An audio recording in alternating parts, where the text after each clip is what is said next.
Hello,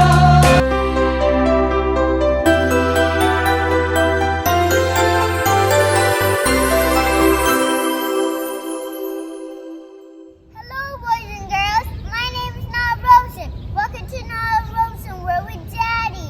Today, I'm learning about Frederick Douglass. If you haven't already, please subscribe. Pretty please.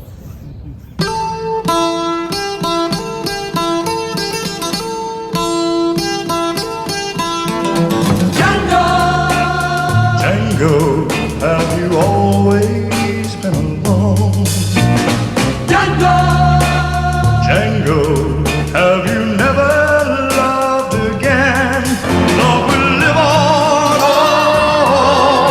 life must go on,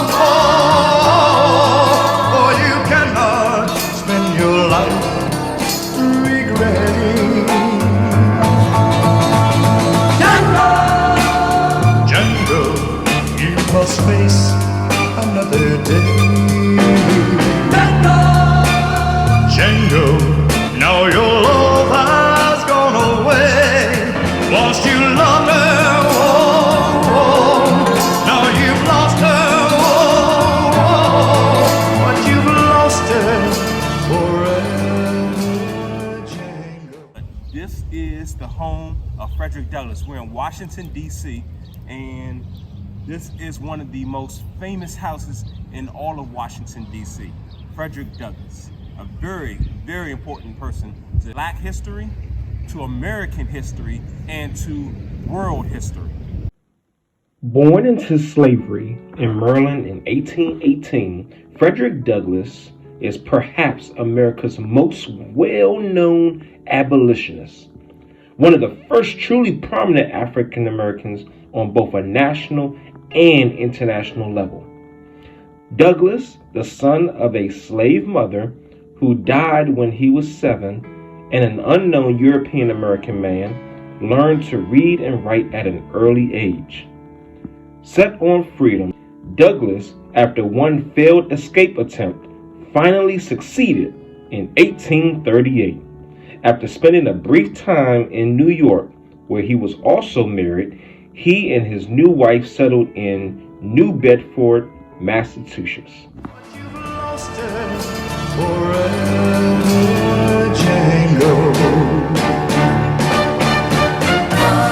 When there are clouds in the skies and they are gray, you may be sad, but remember they'll all soon pass away. Oh, Django,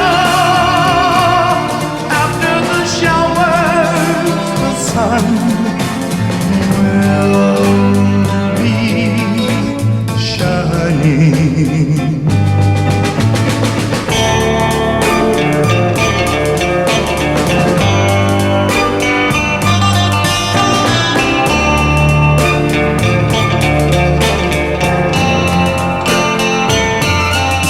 Lost you loved her, now you've lost her. Encouraged to write about his personal experience with slavery, Douglass published his classic text, Narrative of the Life of Frederick Douglass, in 1845. Fearing that the text could prompt his re-enslavement, Douglass went to Europe, where he lectured in England, Scotland, and Ireland. Back in the United States, Douglass began publishing his own newspaper and developing his own ideas about freedom. He campaigned relentlessly to end slavery and procure equal rights for African Americans. Thus, he became a titan within the African American community until his death in 1895. But you've lost her forever, Django. When there are clouds in the skies and they are gray, you may be sad, but remember they'll all soon pass away. Oh, Django, after the showers, the sun will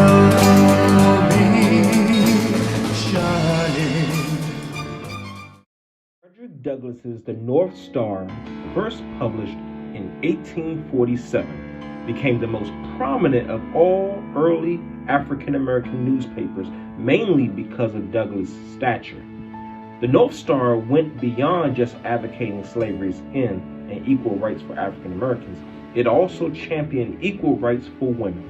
Its motto was, "Right is of no sex.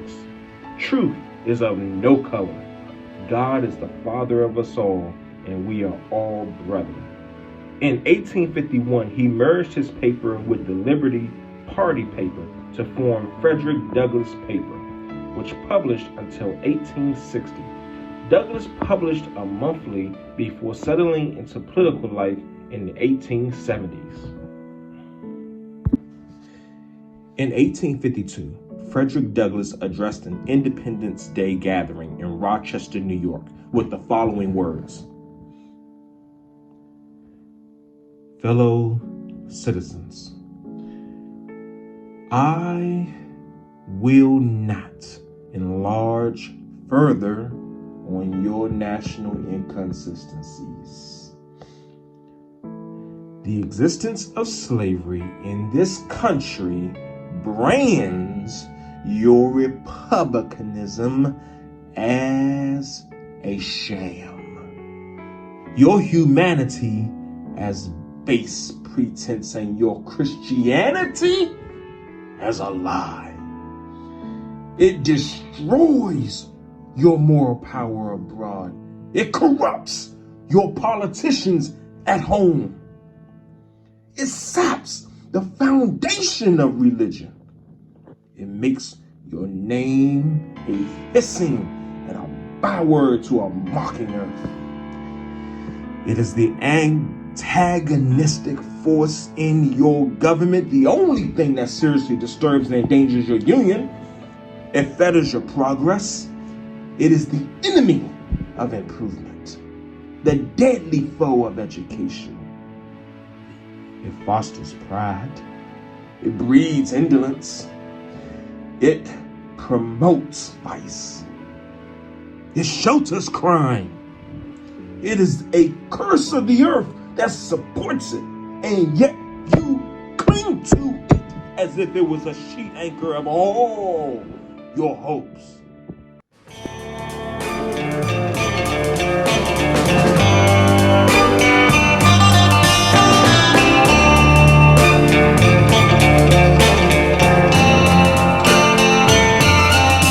Lost you loved her, oh, now you've lost her, oh, but you've lost her forever, Django. When there are clouds in the skies and they are gray,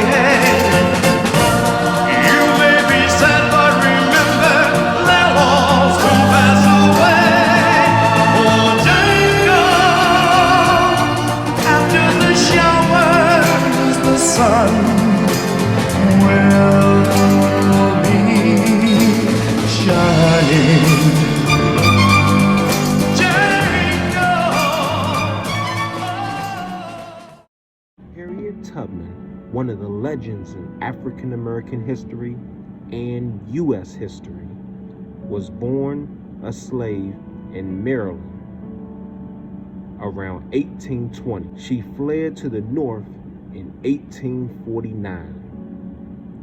She got a job in Philadelphia, but traveled back the next year to free her sister and her sister's 2 children. The most famous conductor on the Underground Railroad was Harriet Tubman. Tubman made an amazing 19 trips back south, personally freeing over 300 slaves, including her parents. Harriet Tubman served the Union Army as a scout, nurse, cook, and spy. Harriet Ross Tubman is the only woman during the Civil War to plan and carry out an armed expedition against enemy forces. The 2nd South Carolina Colored Volunteers served as her troops. On February 1st, 1978, Harriet Tubman became the first African American woman honored on a stamp, often dubbed Moses for leading her people out of bondage.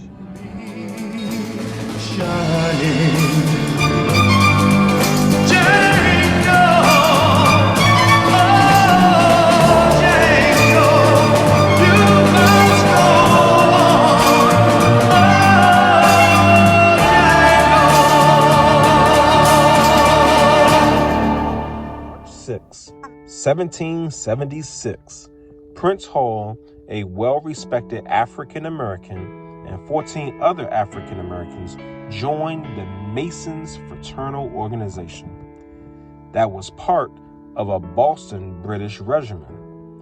After fighting broke out at Lexington and the British soldiers evacuated Boston, Hall and his men retained their permit to have a lodge. Prince Hall may have seen in the Masons the possibility of unity and of support for African American self-determination from the British. In January 1777, Hall would be among 8 African Americans who petitioned for the abolition of slavery by citing the need to restore the natural right of all men. After the war, African Lodge No. 1, dedicated to St. John, applied for and received a charter in 1787, with Prince Hall as the master. The African Grand Lodge was established on June the 24th, 1791. Prince Hall was the Grand Master.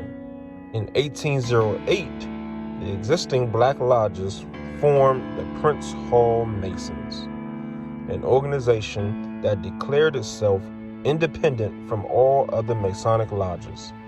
During the American Revolution, Prince Hall became the most famous African American in the Boston area. You can check out some other videos we have here on the channel. Yeah. We have a lot of videos. One with Nala dancing, Nala reading, one with Nala acro practice, And basketball, yeah, our workout, Zumba.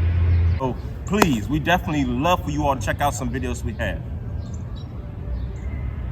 No. Bye, Mickey Mouse. Until next time. Bye, Mickey Mouse and Douglas and